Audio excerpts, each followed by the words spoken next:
Novel corona virus महामारी ने वायु के प्रदूषण को काफ़ी हद तक कम किया है।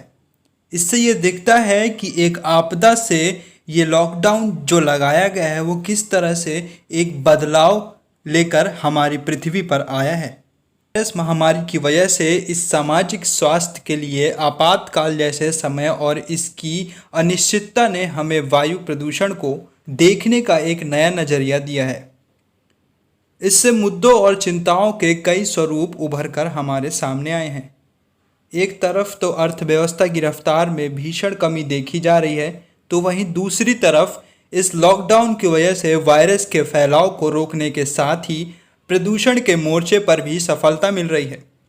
जाहिर है कि सड़क पर कम वाहन, फैक्ट्रियों का बंद होने और निर्माण कार्यों का रुकना इसके पीछे की एक बड़ी वजह बताई जा रही है। खास बात यह है कि इससे वाहनों के सफ़र में कमी आई है और पैदल व साइकिल से आसपास की दूरी तय करने के मामलों में बढ़ोतरी देखी जा रही है।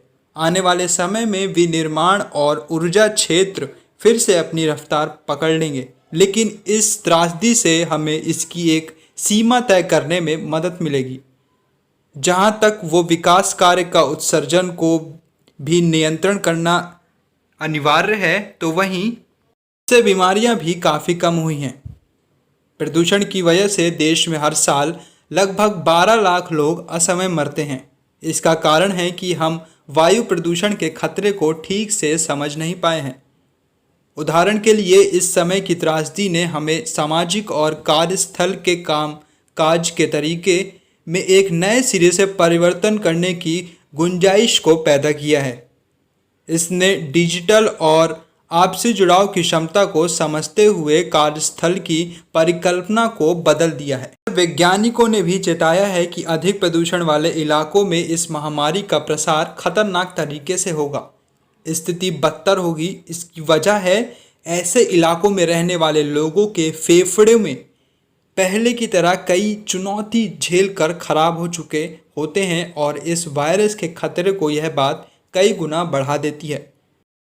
तो जहां एक तरफ कोरोना वायरस की वजह से लॉकडाउन लगा है, तो वहीं इस लॉकडाउन से एक बड़ी ही अच्छी चीज़ निखर कर सामने आई है कि प्रदूषण का स्तर काफ़ी कम हो गया है।